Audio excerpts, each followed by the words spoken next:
Baru saja kita mendengar kisah perutusan 70 murid. Ada beberapa hal yang menarik di balik kisah perutusan tersebut. Yang pertama adalah sejumlah syarat dan larangan. Dikatakan tadi, janganlah membawa pundi-pundi atau bekal atau kasut, dan bahkan janganlah memberi salam kepada siapapun selama dalam perjalanan. Yang kedua, ketika para murid ini kembali dengan perasaan gembira, sukacita, rupanya ada sukses yang luar biasa.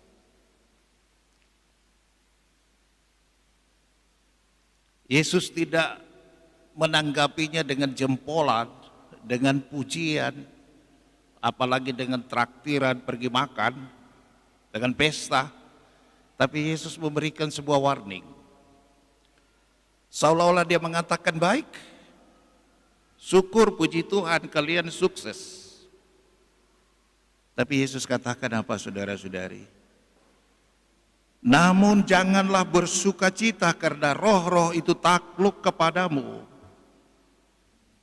tetapi bersukacitalah karena namamu terdaftar di surga. Amin. Ibu bapak saudara-saudari, kita disadarkan bahwa seperti halnya 70 murid itu, kita semua adalah orang-orang yang juga diutus oleh Tuhan. Dalam Matius 28 jelas sekali Yesus memberi amanat, pergilah ke segala bangsa, baptislah mereka dalam nama Bapa dan Anak dan Roh Kudus, dan jadikanlah mereka semua sebagai murid-muridku.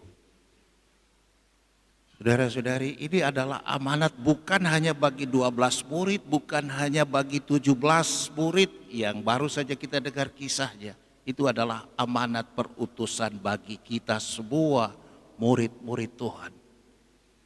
Itulah sebabnya setiap kali kita ikut misa seperti ini, pada bagian akhir setelah berkat penutup, pastor selalu katakan, misa telah selesai. Kita jawab syukur kepada Allah. Tapi masih ada kalimat berikutnya, pergilah kamu atau kita semua diutus. Perutusan itu adalah sesuatu yang melekat pada jati diri kita sebagai orang Nasrani. Dan disitulah kita perlu memperhatikan kedua hal yang saya kutip tadi. Syarat-syarat yang diberikan oleh Yesus dan warning yang juga Yesus berikan bagi para muridnya. Jangan membawa bekal, jangan membawa pundi-pundi, jangan membawa uang, tongkat. Hal mana itu lumrah, namanya orang bepergian. Apalagi untuk kita zaman sekarang ini. Kalau tidak ada uang ya ATM lah, kartu kredit lah, GoPay atau macam-macam uang elektronik yang lain. Anggap itu bekal yang penting. Kalau kita haus, kita mampir di warung, kita harus membayar. Tidak cukup dengan mengatakan terima kasih, duit. Kita butuh fasilitas, kita butuh materi, kita butuh hal-hal yang menunjang kehidupan kita untuk mempermudah. Tapi apa maksud Yesus dengan mengatakan jangan membawa ini dan itu? Yesus memberi warning, seorang murid yang sejati, yang menjadi nomor satu, kerajaan Allah. Carilah dahulu kerajaan Allah dan seluruh kebenarannya, maka semuanya akan ditambahkan kepadamu. Matius 6 ayat 33. Artinya fokus seorang murid yang diutus itu adalah pada Tuhan dan kerajaannya, pada kehendaknya dan perintahnya. Dan ketika fokus itu dapat kita capai, kita percaya Tuhan tahu apa yang kau mau. Tuhan paham apa yang kita butuhkan. Dan Tuhan tidak mungkin akan membiarkan kita jatuh dalam kemelaratan, jatuh dalam kesengsaraan, jatuh dalam segala kesulitan tanpa ada jalan keluar untuk mengatasinya ketika di depan matanya jelas-jelas kita adalah murid yang diutus. Bagaikan domba ke tengah serigala. Domba kita semua tahu binatang yang lembut, jinak, mudah diatur. Domba. Itulah simbol kekristenan kita. Itulah jati diri kita. Meskipun banyak juga kita menjadi domba yang hilang bahkan tersesat. Mungkin kita juga menjadi domba yang rewel, yang susah diatur. Tapi domba milik kepunyaan Tuhan sendiri.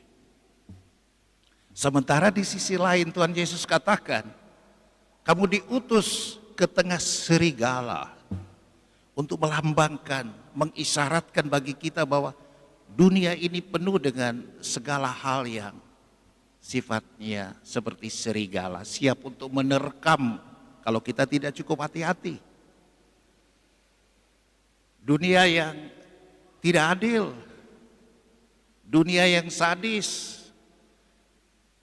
dunia yang diwarnai dengan konflik dan peperangan, bukan hanya di Ukraina dan Rusia. Mudah-mudahan misi kemanusiaan Bapak Presiden kita Jokowi yang luar biasa, seperti domba yang pergi ke tengah kawanan serigala, sehingga harus dikawal dengan pasukan khusus 39 orang. Ya.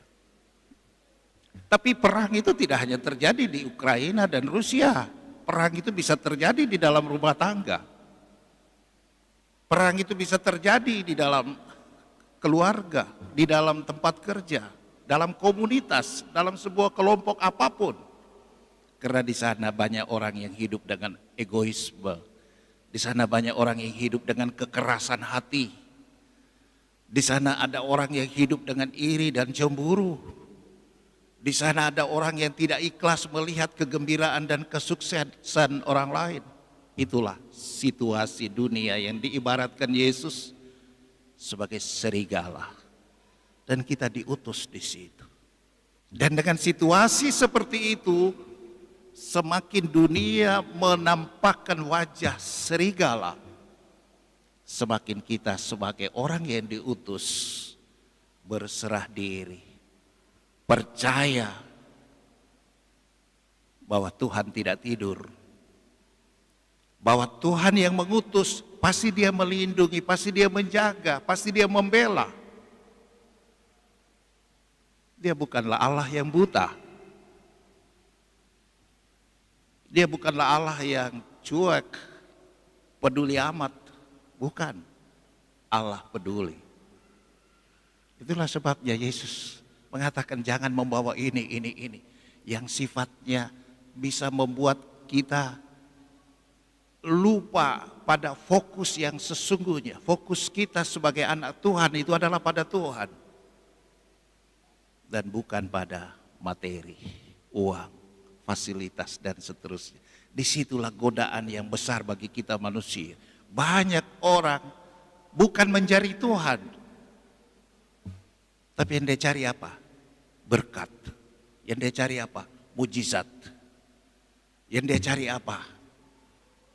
Ya segala hal yang sifatnya duniawi. Tuhan dalam tanda petik diperalat supaya saya bisa mendapatkan semuanya itu. Dan Yesus katakan tidak demikian. Carilah dulu kerajaan Allah. Cari Tuhan. Laksanakan kehendak, perintah, amanahnya. Itu nomor satu. Maka semua yang lain, kata Yesus, akan ditambahkan kepadamu.